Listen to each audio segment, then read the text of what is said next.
and she stomped off with her lovely long red hair flowing behind her. You know how you stomp when you're really angry? Stomp, stomp, stomp. And she went up to her room and she sat down and she put her hands on her face like this. She was really annoyed.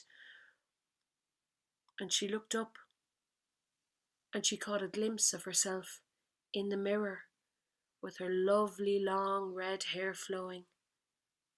And she had an idea. The next day, down at the dock, Maeve was there to say goodbye to her husband Owen and wish him well on his journey. Everywhere people were loading supplies onto the ship, boxes of food and boxes of things to drink and supplies to trade with Spain. And the cabin boys were starting to walk up the plank and the sails were being rigged. And Maeve looked around and her daughter was nowhere to be seen.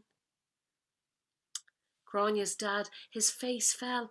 Oh, he said, do you think she's still angry with us? She didn't even come to say goodbye. I know, said Maeve, that's not like her at all. I'm very surprised. And just at this moment, Owen happened to glance over at the plank and he saw this very short cabin boy carrying a box up the plank. And he had a hood over his head and it was like he was being a spy. He was sneaking up the gangplank. Owen ran over and he pulled the hood off the cabin boy. Maeve put her hands up to her face because there, underneath the hood, who do you think it was? Anyone? It was Grania, but she had taken his scissors and she had cut all of her lovely hair off and she was there under the hood, bald as an egg. Her mum was in shock. She was holding her face like this. Well, Mum, she said, you don't have to worry about my lovely hair. And she reached into her pocket and she pulled out all of her long, lovely hair and she handed it to her mum, Maeve. Now, she said, you can take care of it while I'm away at sea with my father.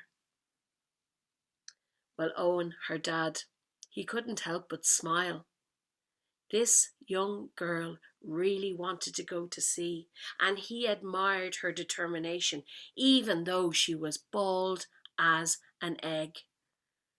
All right, Grania, he said, you can come with me for this voyage. Her face lit up like the sun. She was so happy. But she looked over and she saw that her mum wasn't happy. Her mum was sad. Her young daughter was going away to sail to the 7 seas. For adventures, yes, but there could be danger. Don't worry, ma'am, she said. I promise I will do you proud. I will come back and my hair will have grown long. I will come back and I will be stronger for sailing the 7 seas with my father. I will come back and one day I will have a ship of my own. I will have 100 ships of my own and I will captain them. And her mother smiled, but she knew this was very unlikely because Grania was a girl. But off she went, off to Spain with her father, and she had many, many adventures. And you know what?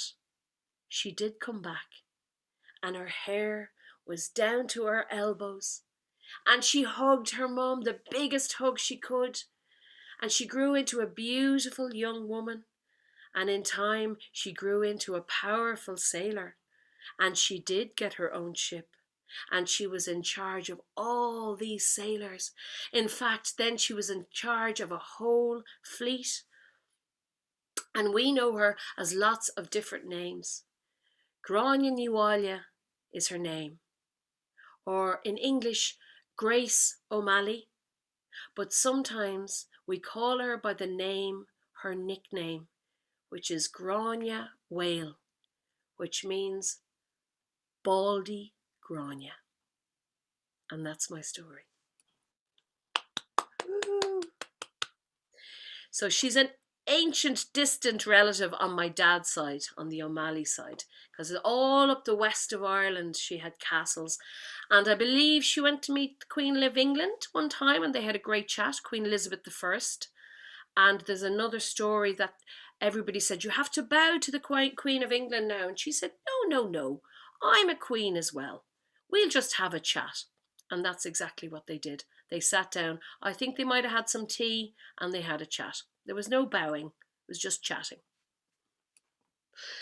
So my third story is also from the west of Ireland.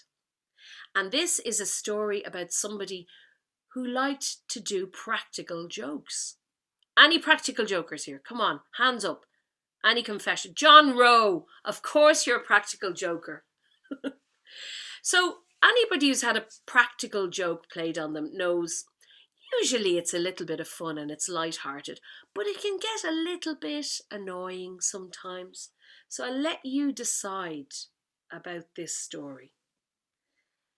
Once there was a young boy from the west coast of Ireland. He lived in the rolling hills of Clare. He had twinkling blue eyes and thick black curly hair. His name was Turlough. Turlough would love to play practical jokes on the village, and if there was a practical joke to be played, Turlough was the one who did it. Who did that? Somebody would say. Oh, it was Turlough, another person would answer. You might open the curtain in the morning and look out at your cows, and they'd be wearing daisy chains around their necks. Or you could go to put your shoes on in the morning, and they'd be full of mushrooms. Or you could go to take a sip of milk from the pail outside the back door. It would be replaced by apple juice. Usually people went, oh, Turlough, you fooled us again. Turlough. And usually they would smile because Turlough was good-natured. And I'll tell you who else liked Turlough's jokes. The fairy folk. Because the fairy folk are very fond of mischief.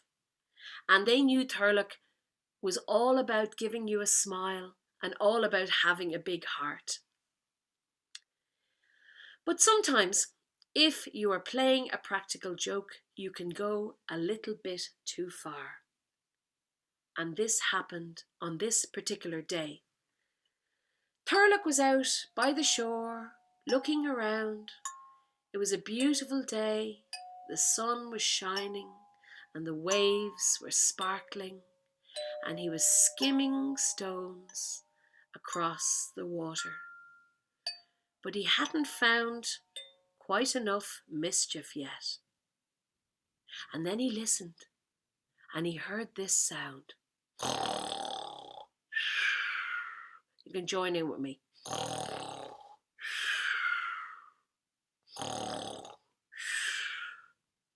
That was a snoring sound, right? So he looked down to the bottom of the sea, and right on the seabed was King Alod, a very famous king of the sea, fast asleep with his lovely long dark hair laid out on a rock with seaweed for a pillow, snoring away. Turlough had an idea how to make some mischief. So very, very carefully, he went into the water very gently and began to swim down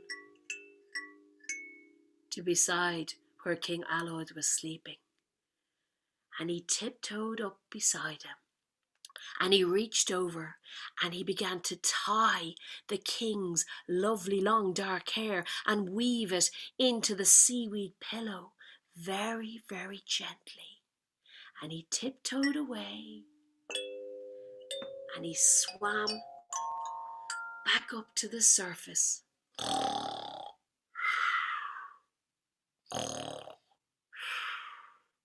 The king was still asleep. Great!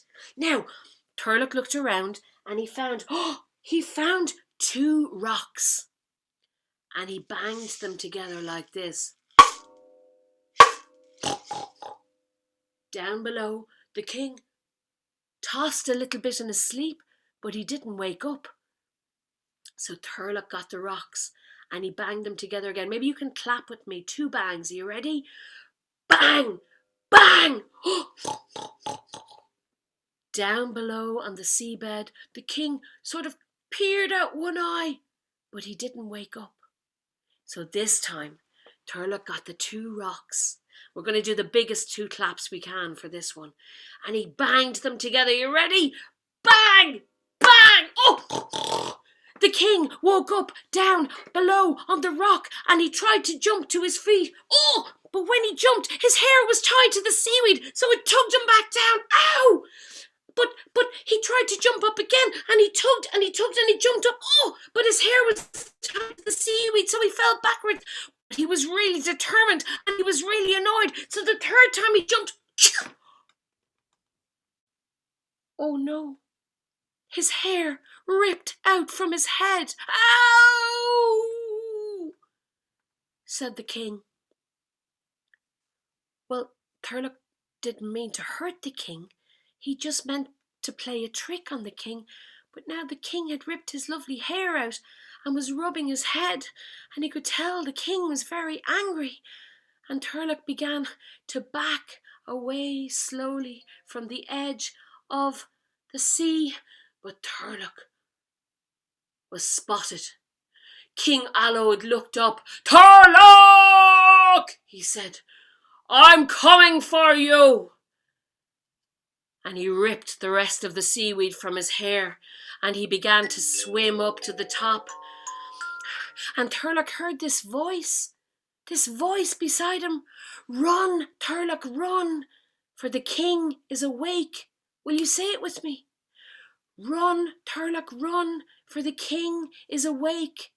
Run, Turlough, run. Run, for the king is awake. And Turlough began to run as fast as he could down the beach and across towards the hills in Clare. It's where the burren is now, but there was giant forests up on the hill, and he kept running. But King Alod was now on the shore. "Turlough, when I get my hands on you, I'll turn you to sea mist." And he was running faster and faster, and he heard this voice. "Run, Turlough, run, for the king is awake. Run, Turlough, run, for the king is awake. Run, Turlough, run, for the king is awake." And King Alod was gaining on him, but Turlough knew if he reached the forest, the king's power would diminish, because he was a king of the sea, not a king of the forest.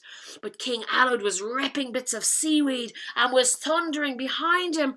And Turlough heard this voice. "Run, Turlough, run, for the king is awake. Run, Turlough, run, for the king is awake. Run, Turlough, run, for the king is awake." And he was nearly at the forest when King Alod lifted his 2 hands. "I will cast a spell on you, and I will turn you into water and let you be turned into sea mist and scatter to the 7 sides of the world."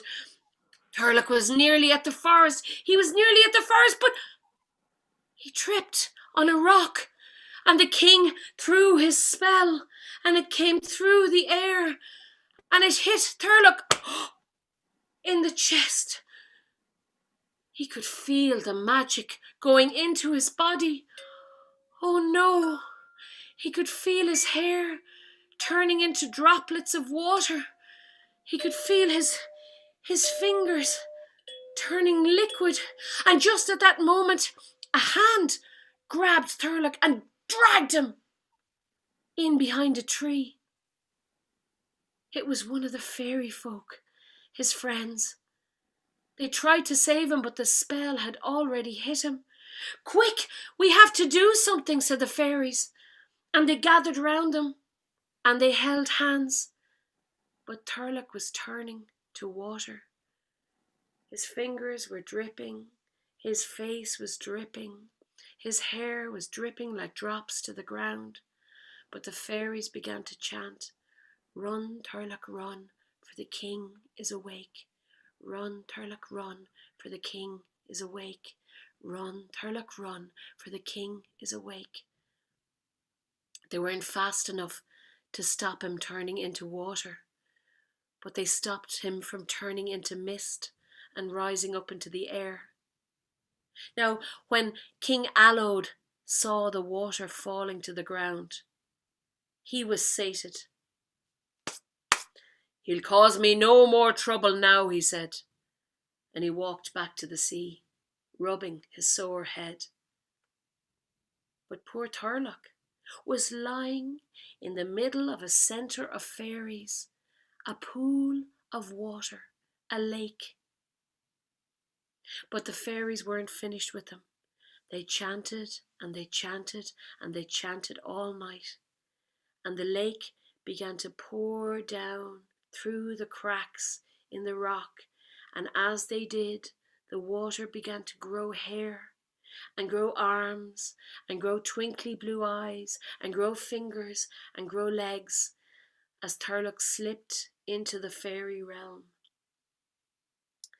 So now, whenever there's a lake on the side of a hill and it drips through into the fairy realm, it can turn into a boy who loves to play practical jokes and tell jokes to the fairies. But the rest of the year, this lake just stays a lake. Now, many years passed, and King Allode forgot all about Turlough and his jokes, but the fairies made sure they never changed Turlough when the king was walking on the land.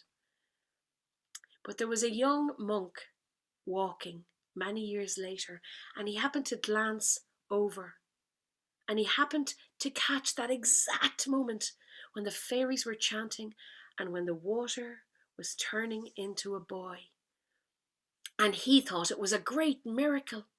And he prayed and he prayed and he built a church on that very spot. And his name was Cronan, and that's now called St. Cronan's Church. And of course, Turlough still disappears underneath the ground into the fairy realm a few times a year, never when the king is walking the land. So from now and then and back and forth, the name for a lake that disappears underneath the earth is always called a Turlough, the boy who turned into a lake. And that is my story.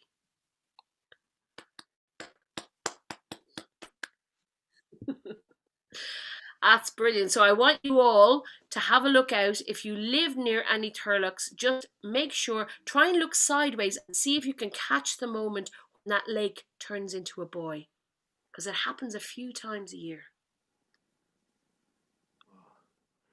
Thank you, Órla.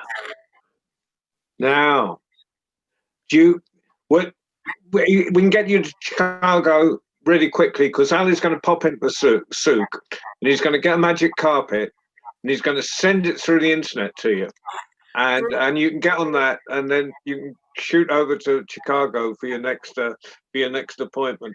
If I was Turlough, I could just disappear into the ground and I could come back. I could come back again over there. I want to show you just a little picture, because this is in my book. My friend Gala drew a lovely picture of Turlough turning into a lake.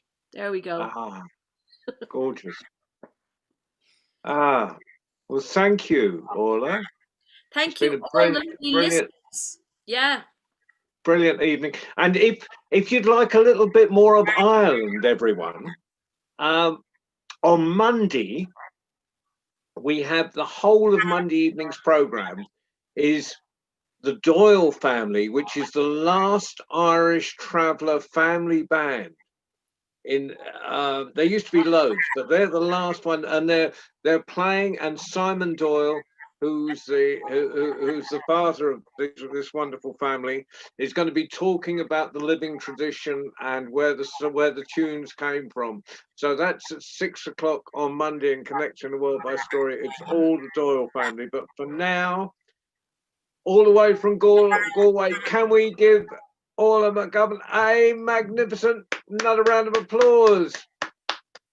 And if you want to throw some of that fairy money into a hat, she would really appreciate it. So Thank you, John. Thank you, everyone. And I'll see you next time. See you later. Bye. Bye, David. Bye, Stephanie. Bye, Nico upstairs. Bye, everyone. Bye, my friends. Bye, my friend. See you soon. Thank you, Ali, once more. You're welcome, everyone. Come, John.